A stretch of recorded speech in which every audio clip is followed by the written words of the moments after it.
Hey everyone! Today we're going to read one of my favorite books. It is called How to Feed Your Parents. I love this book. I think it's so cute and it goes really well with our math concept. A long time ago when we were in class together, we learned about capacity, which means how much an object can hold. So when we measure things in the kitchen, we use capacity, things like that. Thank you to those students who made me brownies during that unit. They were delicious and they taught you a very important math concept which is a unit of measurement. All right, so let's get started on our read aloud. Here is our book. It is called How to Feed Your Parents by Ryan Miller, illustrated by Hatem Ali. Matilda Macaroni wanted to try quiche. Her parents did not. The list of things Mr. and Mrs. Macaroni would eat was very short. Chicken, only in nugget form with barbecue sauce. Elbow macaroni, only mixed with orange-colored powder from a packet. Burgers, only from a bag with ketchup, fries, and a toy. Grilled cheese, only on white bread cut into triangles. Pizza, only topped with pepperoni and delivered straight to their door. Cereal, only if it was very sugary and turns the milk a different color. They refused to even try anything else.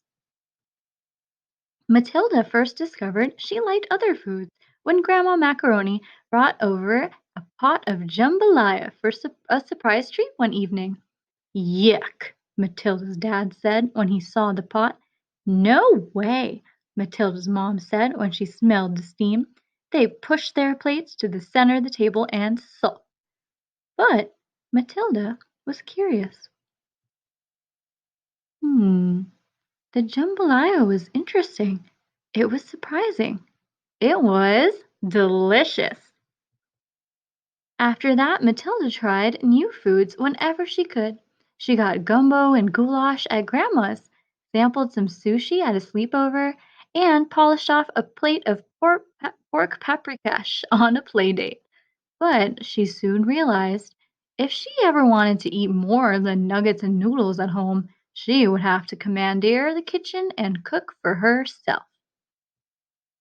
She started by learning how to crack eggs. First, she didn't tap them hard enough to break the shell.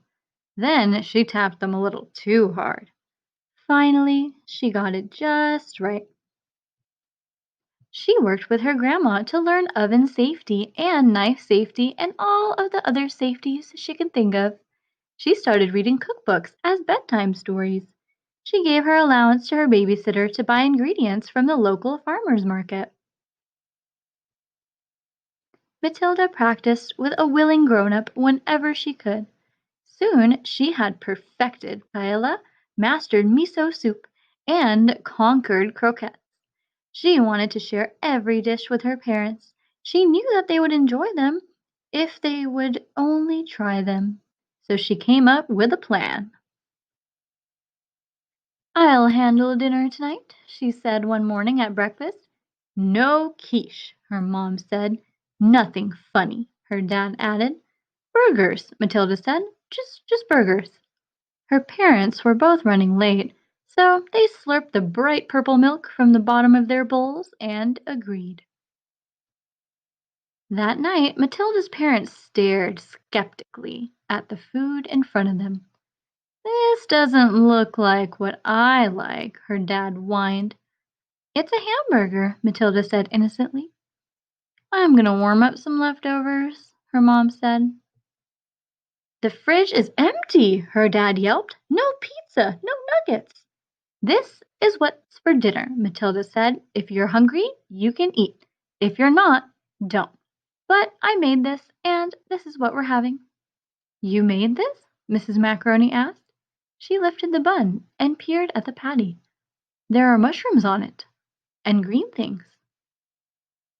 "That's arugula," Matilda said. "You're gonna love it." Mrs. Macaroni raised one eyebrow, but then her stomach growled loudly. "Our daughter made this," she said to her husband. She took the teeniest, tiniest bite. "It's interesting," she said, chewing slowly.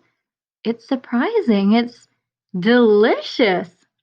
Mr. Macaroni smiled politely at Matilda and took a teeny tiny bite of his own. Hey, this isn't bad, he said. Actually, it's good. I can make it again, Matilda said as her parents chowed down, but I was thinking that maybe I could try to bake a quiche first. I don't think you should do any more cooking, her dad replied. I think we should do it together. We can take turns picking recipes, her mom said. We might not like everything, but we promise to try anything, her dad finished. The next night, Matilda and her parents sprinkled some flour on the counter. They rolled out dough before filling it with eggs, spinach, bacon, Swiss cheese, and more. The quiche was a hit, as was just about everything they made. Fantastic fajitas, her dad said after he bit into a warm, handmade tortilla stuffed with steak, colorful peppers, and onions.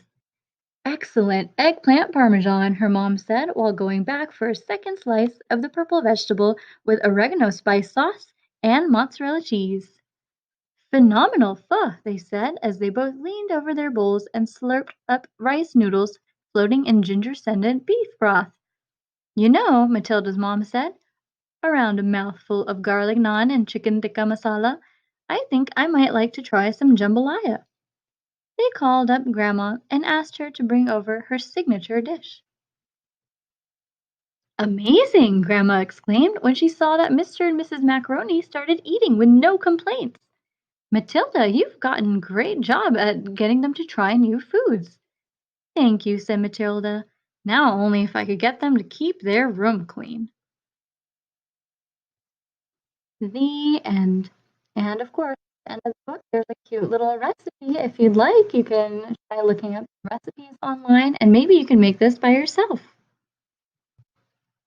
So I remember when we were back in class together, a lot of you said that your parents don't really let you help them out in the kitchen. So if that is the case, you got to show them that you can be responsible, right? You got to try your best to make sure that you're being safe and learning how to use the materials carefully.